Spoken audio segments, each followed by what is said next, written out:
Hey everyone, good afternoon. Good afternoon. All right. I think everyone's in. Oh, one more person from the waiting room. In the interest of time, I'll go ahead and get started. My name is Sam Stewart. I'm a project manager here at the Data and Research Center. And today we are going to be focused on the all by all version 8 data, both in the public browser and the data that's now currently available to you in the Researcher Workbench. All right, I'm going to go ahead and introduce our speakers today for the All by All browser and All by All dataset. So we have Wenhan Lu, who is a statistical geneticist at the Broad Institute, and she has been a huge liaison for the All by All data, and we're very excited to have her here. She typically focuses on computational pipelines and statistical methods on large-scale genomic association studies. We also have a pre-recorded video from Matthew. He is not able to be here today, but Matthew Solomonson is an associate director of genomic data and visualization, also at the Broad Institute. He is a protein structural biologist by nature and a software engineer. He really helped build out the browser, and we're very excited to showcase it today. So with that, Winhunt, I will stop sharing my screen and allow you to share. Thank you, Sam, for the kind introduction. And I'll just start off from there. Hope everyone can see the slides fine. Yes, we can. Yeah, perfect. So I guess before we just dive straight into the all by all data, let's just get a quick recap on the All of Us research program and what the data are there. So the plan for this program is to invite 1 million participants across the United States. And for now, there are over 880,000 individuals enrolled in this program, and almost 600,000 have completed the initial steps of the program with the forms signed, data collected, and then biosamples also collected. And in terms of data type, All of Us does also include a range of different data types, not just restricted to genotype data like genotyping array, short read data, but it also has a wide range of phenotype data generated from survey responses and derived from EHR record. And there's also information from Fitbit records and so on. So for our All Bio project, it is just suggested by its name. It just basically trying to take everything available in the All of Us research program from genotype data to phenotype data and generate the largest possible association study ever with this data resource. So here on this slide, you can see that we include individuals across different ancestry background. And we also incorporate other biobanks and then form a meta-analysis so that we can further increase the sample size. And then in terms of phenotype, we have both quantitative and binary phenotypes, including biomarkers, physical measurements, disease, in prescriptions, and also self-reported responses in terms of personal and family health history and mental health and well-beings. And when we are conducting association study, we not only just generate normal GWAS common variant associations, but we also include rare coding variants there. And instead of just a single variant association testing, we also do gene level burden associations for different functional groups, including the loss of function variants, missense variant, and synonym variants, and also across different allele frequency cutoff on top of that. So previously, I think it was almost 2 years or over 2 years ago, we released our all by all V7 data. And V8 data has nearly twice as large sample size as V7. So starting from 414 individuals with whole genome sequences available, we did some quality controls on the data, and then in the end, we formed like a cohort of 392,000 individuals in the entire association study. So here is a quick summary of the QC measures that we took, and I will be explaining a little bit more in the later slides. And yeah, as I just mentioned, it's not just the genotype data, but we also had even richer phenotype information in all by all V8. And as you can see, probably from this table, the most increasing increment is coming from the prescription category, where we this time included prescriptions defined by ATC code to 7 digits instead of just 5 digits with a finer degree of the definition. And also there was an increment in the number of lab measurement included in this study. But as we can see here, the prevalence of those phenotypes in V7 and V8 are pretty much concordant to each other. So just a proof of the quality of those data. And then now we have the data, we started building our pipeline so that we are ready for the association testing.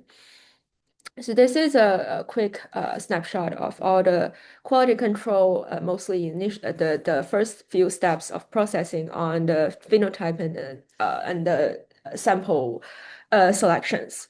So on the left-hand side, here are the sample QC steps we took based on the demographic information and relatedness information, and also the ancestry information previously done with the PCA analysis.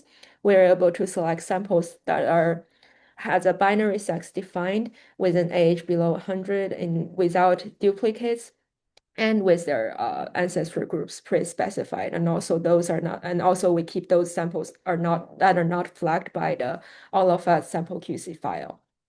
And then there is an additional step where we further curate the sample so that they are more homogeneous within each genetic groups. And that's what I'll talk into details a little bit later. And then on the right-hand side, this is the phenotype QC we perform. This is rather simple. Mostly we just filter to those phenotypes that are having a number of cases defined for each ancestry group with a case over 200. And then with some small nuance there for the prescription codes that I'll talk about later. So yeah, so this is how the sample QC look like after those hard filters I just described, and also the ancestry group pruning. We ended up with a sample size distribution across the groups, like the bar plot shown here. And then the ancestry group pruning that I just mentioned is basically to further select sample to reduce stratifications within those ancestry groups so that it doesn't mess up with our association model. And sometimes if you have like two heterogeneous samples within a group with like outliers away from the majority, you will end up with the like non-convergence in the model that's hard to deal with. So start off with the common variant matrix table. We first split the samples into unrelated and related samples based on the relatedness information provided by the All of Us research program. And we randomly select a few variants there, did LD pruning and the PCA on top of those unrelated samples. And then we form a set of PCA PCs in the first place. And then we project those related samples on top of those PC loadings generated from the unrelated samples. And then there we form a full PC score across all samples, regardless of their relatedness. And then from there, we compute the distance of each sample within ancestry groups to the center of this ancestry group on the PC spaces. And then using those distances, we're able to apply a kind of arbitrary cutoff, but the most of the goal of that is just to remove a few of the like extreme outliers from those groups. And after removing those samples, we just repeat the previous PC and PCA computation again with the same procedure, projecting related samples onto the PC loadings of unrelated samples, and form our ancestry-specific PC scores to be used in later association testing, which is conducted by the SAGE software. So from the table, you can see that this step basically only removes less than 10% of the samples from across the entire cohort.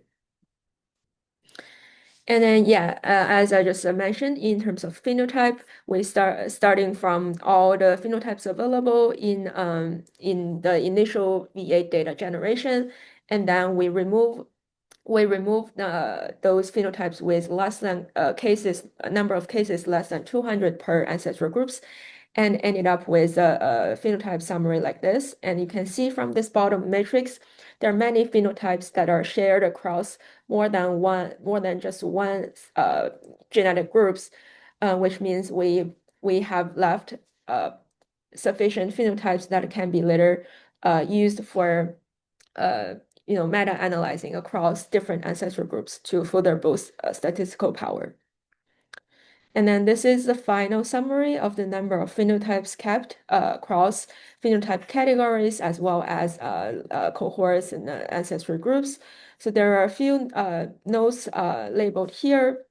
We remove a few phenotypes that are not well defined in terms of their summary stats, meaning that the p-values are just not very well calibrated. And then there are also a set of random phenotypes simulated beforehand for our validation of the pipeline. And then because it's simulated, there's no case constraint on that. So there are a few phenotypes that are having 0 cases in the smaller cohort, which are also removed from here. And for the fine tuning of the prescription phenotypes, we kept those 5-digit code of these, which are higher up on the tree structure of the ATC code, plus those 7-digit code with a prevalence of above 2% and less than 70% of overlap with their parent code above, on top of the tree structure, so that we can keep the majority of the information there without duplication. And then we also compared our the phi code X prevalences with the corresponding mapped phi code in UK Biobank. So here we can see on the x-axis is the prevalence of phi code in UK Biobank, and then on the y-axis is the prevalences of the disease phi code axis in all of us after QC. The prevalence is pretty consistent with slight differences, probably on top here in the EUR group and the AFR group, which might be due to different phenotype definition and also different access to healthcare system and then different behaviors in terms of how people are accessing those healthcare resources. And in the previous slide, I also mentioned that we generated a few simulated phenotypes. I know this is a very big, there is so much information on this slide. I'll just quickly go through. So we just basically start from the exome matrix table in the Researcher Workbench. And then there we sampled a few variants, and then using those set of representative variant within each group, we run the SAGE step 0, which generates a GRM standing for the genetic relationship matrix. And using that, we were able to randomly sample a few phenotypes based on this matrix table. So we keep the basic structure of the the sample within our cohort. Then with those simulated raw phenotype, we're able to set up a separate linear combination of those phenotypes and form those phenotypes with pre-specified prevalences and heritability. And then we just also ran our association pipeline on top of those phenotypes, where they shouldn't really review any signal because they're supposed to be null. And so that we can further validate our pipeline and also justify for our previous QC steps. So this is a brief summary of the pipeline that we run on the data set. So we use both the exome matrix table and the ACAF matrix table, which basically contains all the group-specific common variants in all of us. And then starting from there, we process those matrix tables into flat files that are acceptable accepted by the association testing pipeline. And then separately, we also generated the input files from the phenotypes and also like those utility files we generated for the simulated phenotypes, such as the Plink files in the GRMs, which are also used here for the first step of the pipeline, where we do not use any genotype data, but just feed the null model with the covariates, phenotypes, and also the like the pre-computed utility files to get a basic structure of this association. And then in step 2, we insert those genotype files. Then finally compute the associations between each variant with each phenotype and also each gene level variant burden with each phenotype. And in the end, we deliver 3 set of results, which first include the gene level variant burden associations across different functional categories and allele frequency thresholds. And for single variant results, we release also the exome single variant associations as well as the ACAF common variant associations, both across different ancestral groups as well as after the meta-analysis study. And I'll later introduce this pipeline in deeper dive. So this entire study was enabled hugely by the HALE team, which like they have previously built this incredible HALE batch pipeline that enables scalable, highly parallelized cloud computation. So for our study, we run over 11,000 GWAS plus variant association study across ancestral groups, plus the meta-analysis. And most of those, like over 9,000, are from the 3 largest ancestral groups. And these forms into over 878 billion single variant association tests and over 2.8 billion burden tests.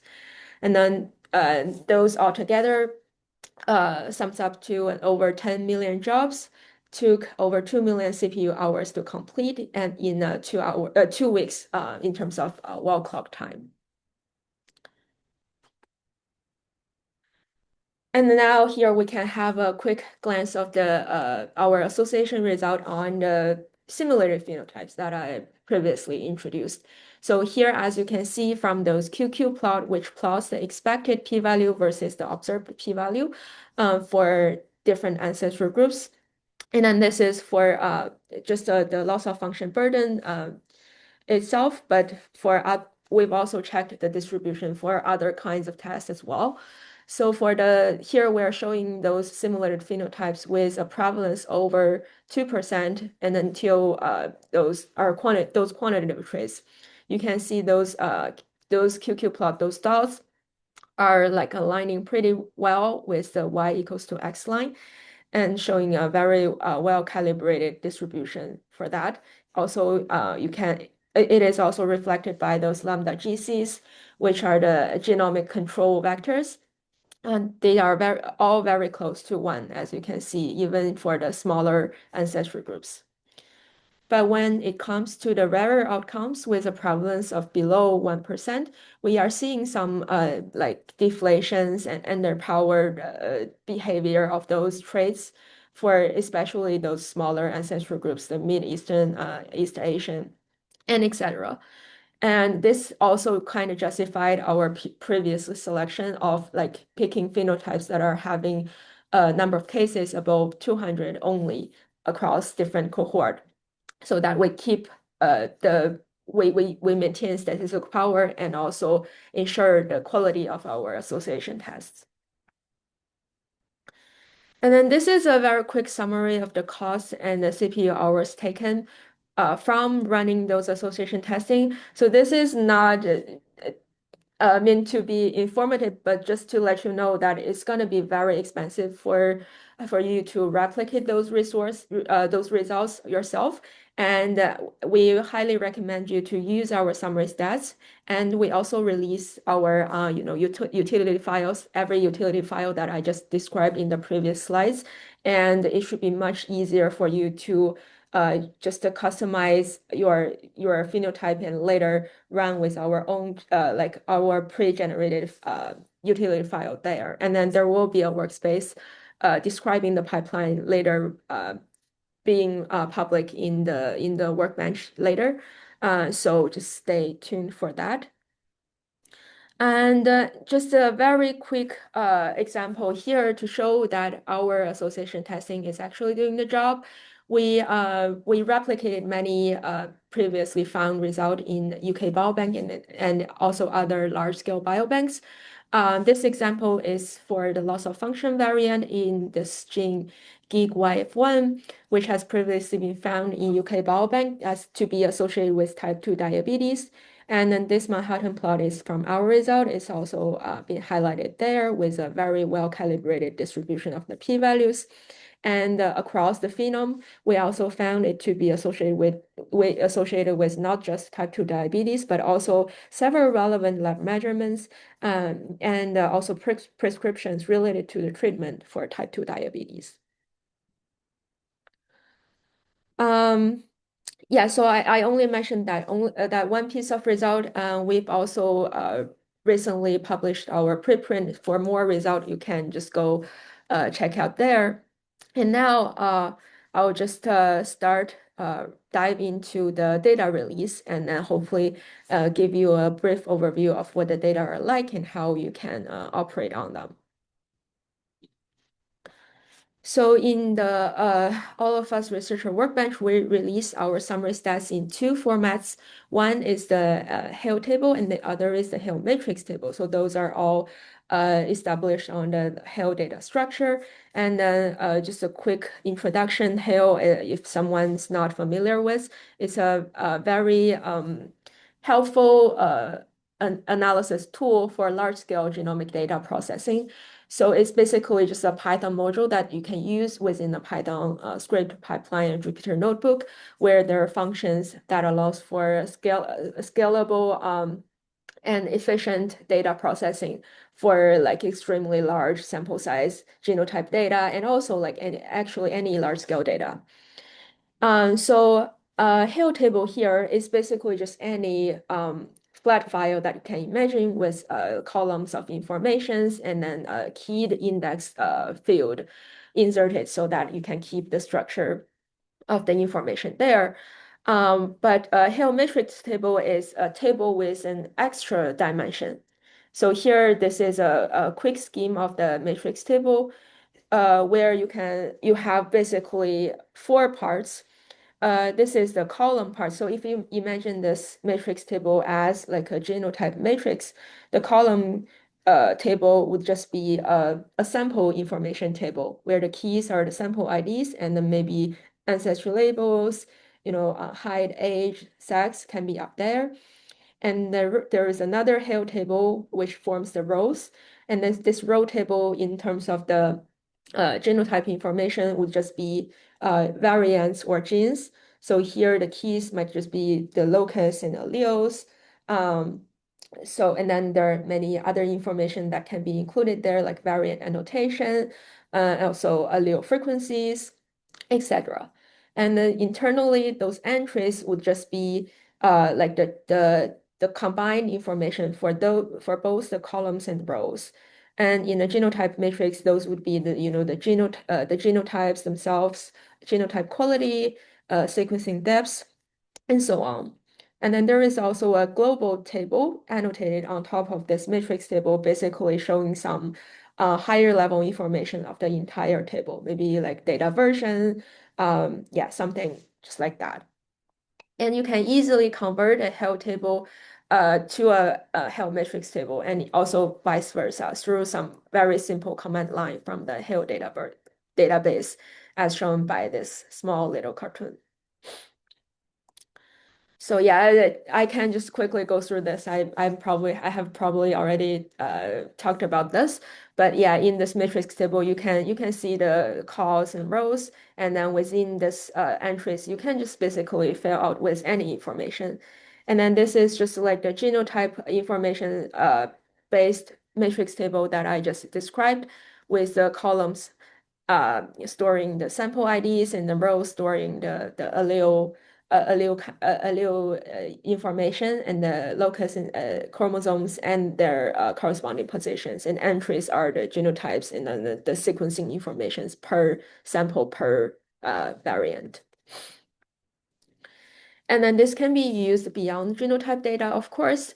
You can use it to store summary stats, which is how we are using this in the all by all data release, where the rows are still the genotype information on locus and alleles, but the columns instead becomes the phenotypes and any like additional information, any metadata you wanted to store with the about the phenotypes.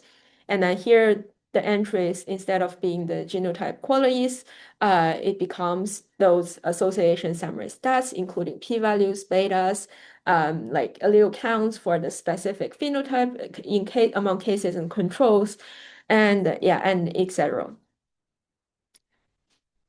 And this is how we are releasing our data. So this is the previous pipeline I just introduced on association testing.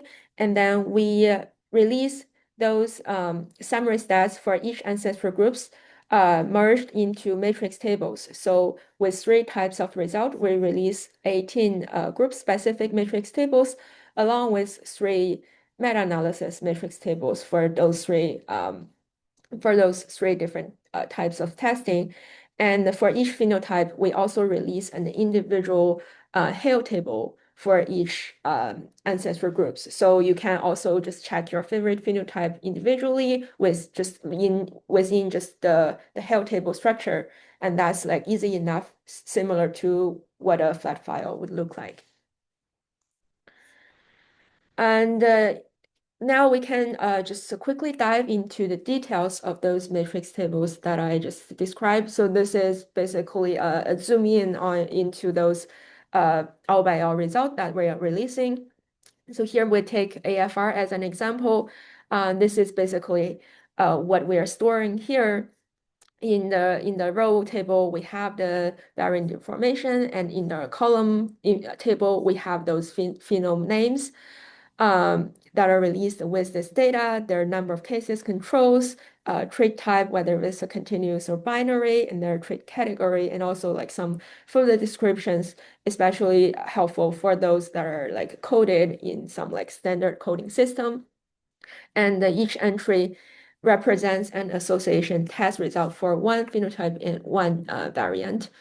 And then there is a help function called describe, where you can basically read that matrix table and then describe the whole scheme, like every information, all the fields included in the matrix table very easily. And then since we also release our gene level summary stats, I'm also showing that matrix table here, but the only thing has changed is just this row table, where instead of the variants, we're showing the gene level information. And then this table is keyed not just by the gene ID and gene symbols, but also by the functional annotation groups that's grouping the reference together, and also an additional field of the minor allele frequency threshold that we're using for each burden group that's going into the specific association. And then with that, each entry now represents the association test result for one phenotype and one gene annotation group and allele frequency cutoff combination. And then with that matrix table as described for all 6 groups, we can then concatenate those matrix tables together into like into a mega like version of this matrix table. So here I'm calling this like a full summary stats table, where you just aggregate, not you don't aggregate, you just collect all the ancestry specific summary stats together. So now in each cell and in each column here, instead of just one set of summary stats for one phenotype and one variant, you have them all together into an array. So this is an array of length up to 6, storing all the summary stats for this combination across the 6 ancestral groups. And then this is helpful yeah, and then this is for the gene. Similarly, we just replace the variant with the genes. And then this is helpful because with that, you have the like those summary stats stored as arrays. You can just run some internal operations, numeric operations there, and easily conduct the meta-analysis, which is essentially just a linear combination of those summary stats and weighted by the sample size and the variant allele frequencies per ancestry groups. So this full matrix table actually very efficiently enabled our large-scale meta-analysis. And after that, we will have like this time fully aggregated summary stats table for the meta-analysis, where in each entry, again, this is just one single association test result for one phenotype and one like genetic combination. And then, but we still store the ancestry-specific information in the column so that you know in this meta-analysis which are the ancestry groups actually going into the meta-analysis. Because for some phenotypes, some of the smaller ancestry groups might not be available for different reasons. So yeah, just as a quick summary, those are the result tables that we are releasing in the All of Us Researcher Workbench, including those individual phenotype Hale table for each ancestral groups plus meta-analysis in like single variant level and also gene-based level. So similar to the matrix table that I just introduced, you can also use that describe function in Hale to easily pick into what are the field available, what are the information available in those tables. So yeah, finally, this is just another quick summary of the data release. So we in total we release 45,450 phenotype specific result Hale table and 21 result matrix table. The total size of those tables sums up to over 90 terabytes, and we have also billions of summary stats available across different types, different ancestry groups, and yeah, and then different data formats available there. I think this is the end of my presentation. And as I just mentioned, we previously released our preprint for more details of the pipeline of the results. And if you're curious about any details in terms of how we process the data, they're available at this paper. I'm having this QR code here for you to scan. And I guess now I can just hand over to Sam so that we can introduce you to our data browser, which is also shown here as this QR code. Thank you. All right. So now we have a pre-recorded presentation of the All by All browser. So I'm going to share my screen to get started.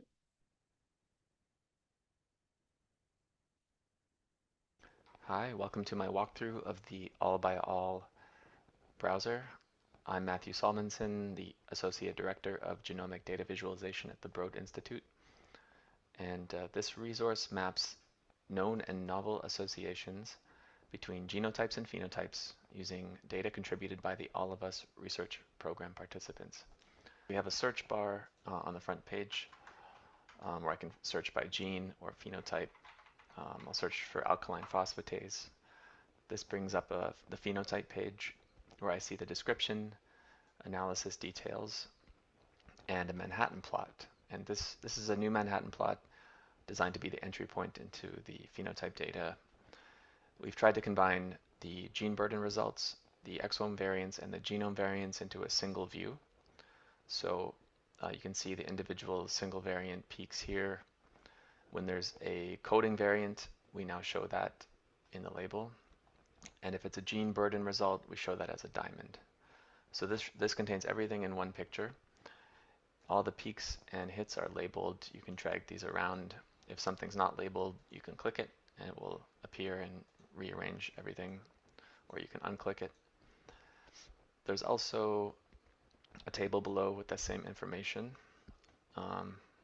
with all the p-values and loci as well. We can also examine the hits, zooming in on individual chromosomes. So, for example, I can click on chromosome 17 over here.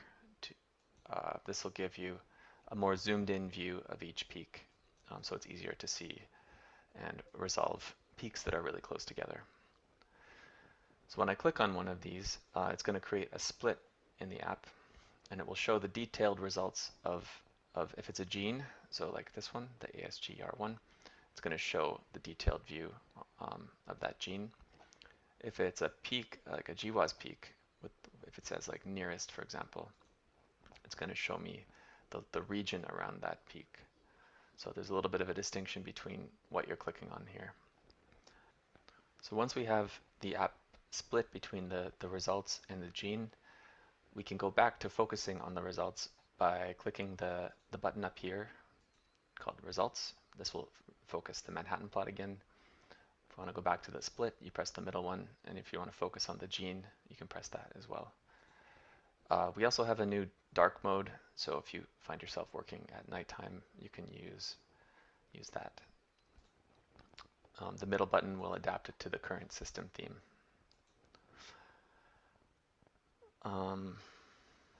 So there's other ways to look at the data. This is, like I mentioned, this is the integrated overview. But we also have the individual gene burden results. So this gives us, you can look at the data in a gene Manhattan plot. There's the 3 different burden consequence categories: PLOF, missense, synonymous. We have the 3 minor allele frequency thresholds used in each analysis as well. You can view the data as a heat map, which is kind of a nice quick visual representation of all 3 consequence categories and all 3 minor allele frequency cutoffs across all genes. So you can click these and it will, just like with the Manhattan plots, update the right hand side. We can also see the QQ plot as well. So we can also see the single variant results by clicking these 2 tabs. We have exome and genome single variants. So if I click exome single variants, I'll see pretty much the same data that we saw in the overview, but now it's focused on the single variant results. So likewise for the genome single variant results. And how this works in the overview is the data from both of these are effectively superimposed into a single image on this page. We can also see the QQ plots for the single variant by clicking here. This will give us the QQ plot. I can also superimpose it directly on the Manhattan plot by clicking the QQ plot overlay, and then I can drag this around. And the idea being you could move around some different labels and maybe have it up here somewhere. So let's turn to the gene page. So if I click LDLR over here, we can see the single variant results mapped across the gene. I can focus this now, and I see the gene burden results for LDLR and LDL cholesterol here. There's a control panel over here where I can change the max-maf, which updates this table. I can filter to different variant categories. The other useful thing potentially is to include more or less columns in the table below. We can also look at the region around here. So if I click Show Region, this will give me all the genes mapped to this region below, with the burden results in the table below, and in the gene track, these will be indicated by red for PLOF and orange for missense. So we can see LDLR has some strong hits across many of these categories. If I want to see more associations with LDLR, I can click actually on the gene itself, and this will open up the PheWAS plot for that gene. And this gives me all the associations with the current one labeled here. So up top we have a p-value, or sorry, a phi-was plot, and below we have a beta plot, and you can click this button to focus on on either just the p-value or just the beta or both. I have control over the burden set being displayed, the max math, and the actual burden test used for this. You can do things like order by p-value. You can show the directional risk or protective directly on the plot. So be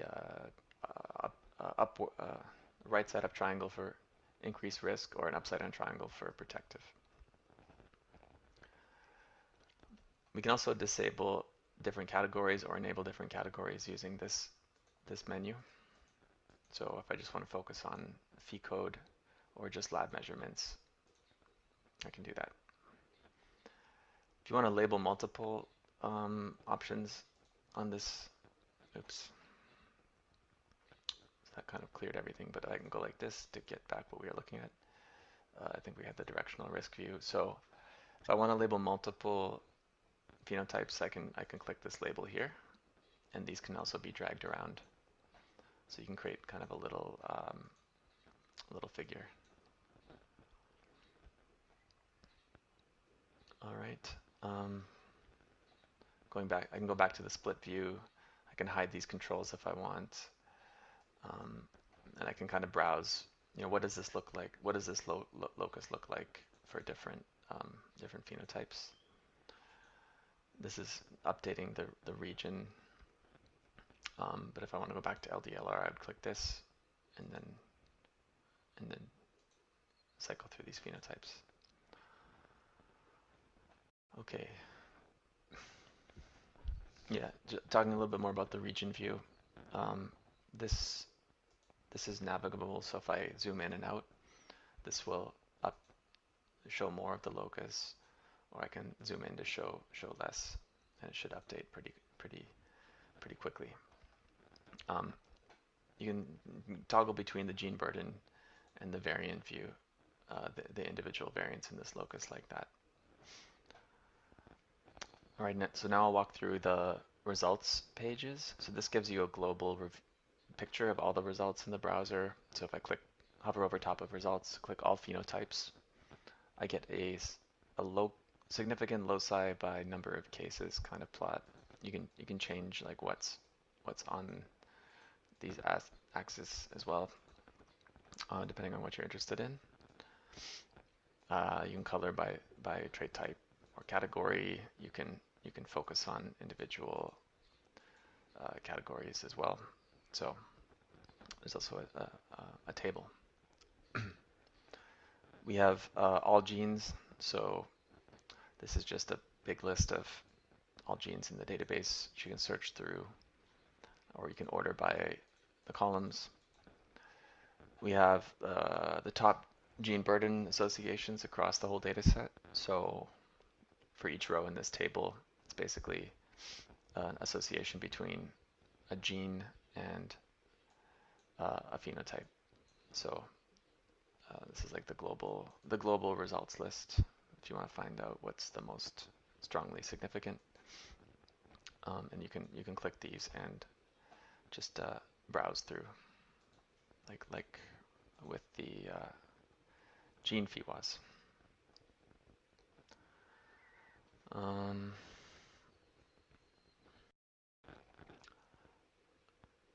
We also have this new page for top single variants. So this gives me like a super Manhattan plot of all the single variant associations, where we have the size of the circle corresponds to how many individual phenotypes are associated with that variant. So you can hover over top to see exactly how many of those associations for each variant.